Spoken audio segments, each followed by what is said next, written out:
He said, love your enemies, not merely tolerate them, not avoid them, actively love them. Trump said that he doesn't do this. He said that he actually hates his opponents. This makes him, according to Jesus, worse than the pagans. If you need even just one point to evaluate what Jesus thinks of or how he would evaluate Trump, this point makes it very easy. His opponents, he wanted the best for them. That's where I disagreed with Charlie. I hate my opponent, and I don't want the best for them. I'm sorry. I am sorry, Erica. But now Erica can talk to me and the whole group, and maybe they can convince me that that's not right, but I can't stand my opponent. Charlie's angry. Looking down, he's angry at me now. So Jesus said that if you don't love your enemies, if you don't do good to those who are against you, you are no better than the tax collectors, no better than the pagans. So I would consider myself, you could put me in that category because I'm not religious, or you could call me a pagan. So in other words, according to Jesus, if you don't do more good than I do, and specifically when it's directed towards people that you wouldn't call friends, directed towards people who you would call enemies. So Jesus said, if you only do good to those who love you and only do good to people who are your friends, you are no better than the tax collectors, no better than the pagans. So if you want to know what Jesus thinks of a person like Trump, who openly says that he not only doesn't love his enemies, but that he actually hates them, this is it. According to Jesus, he is no better than the pagans. Now, conservatives love to think of themselves as better than the liberals. And if someone does more good than I do, I have no problem with them thinking that they are better than me. Feel free, I'll cheer you on for that. But you need to think of that in the context of, if you say that you believe in Jesus, you need to remember that if you don't do that, then he considers you no better than the pagans, no better than me. So I would have a small argument or a small disagreement here. There are lots of liberals who do good to other people without an expectation of return. To varying degrees. We'll actually do this where we're caring about people who can't give back to us, who will never have the expectation that they'll return to us. I do that at times. There's other liberals who do that at times. So I wouldn't say it's quite as black and white as this, because some liberals or some pagans are better than the picture which seems to be painted in this passage. But still, I have no problem with, you do more good than me, feel free to think that you are better than me. But do that knowing that if you don't show that you believe this, I'll be thinking that you're just a regular hypocrite like so many others, which is exactly what I think of Trump.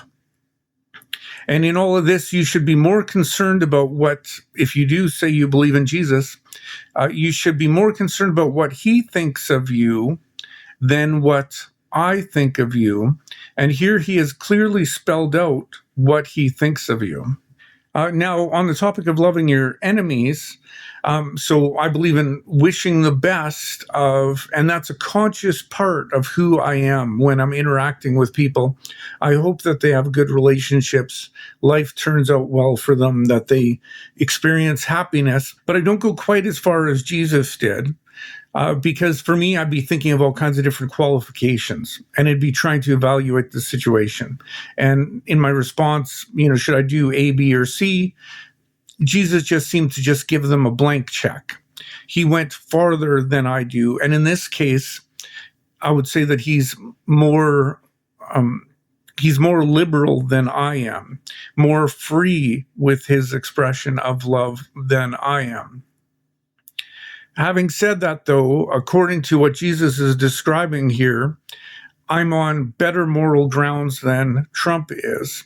because I still accept this idea, believe and support it. I definitely consider that it's just bizarre that this is like a prominent teaching for Jesus. And this was very radical and very strong kind of a message. And yet Trump outright and overtly laughs about it, jokes about it, rejects it in public. And yet he wants people to think that he's a Messiah-like figure, the chosen one that people should follow, that he's God's chosen one, doing good in the world. Jesus completely rejected a transactional mindset. He was not looking to maximize profit and personal benefit.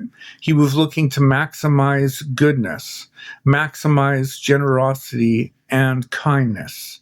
And it is bizarre to me that often when I speak to Christians, they seem to have a Darwinistic, an openly wolf mentality, which basically views everyone else as sheep and they're the predators.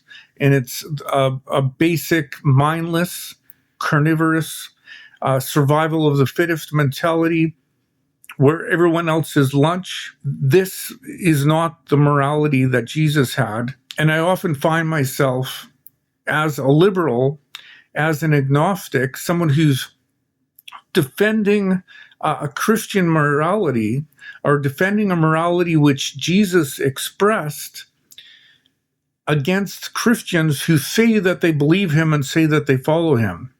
I'm discussing this purely on philosophical grounds and purely on the grounds of humanity and an awareness of our life experience.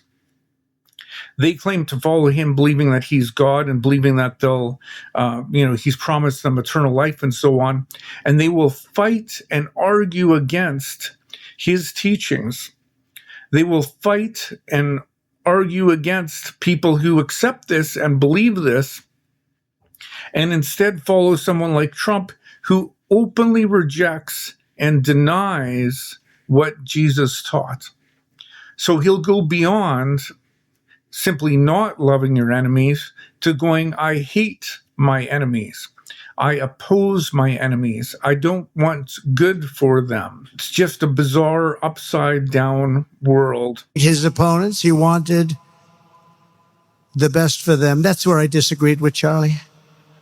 I hate my opponent. And I don't want the best for them. I'm sorry. I am sorry, Erica. But now Erica can talk to me and the whole group, and maybe they can convince me that that's not right, but I can't stand my opponent. Charlie's angry. Looking down, he's angry at me now.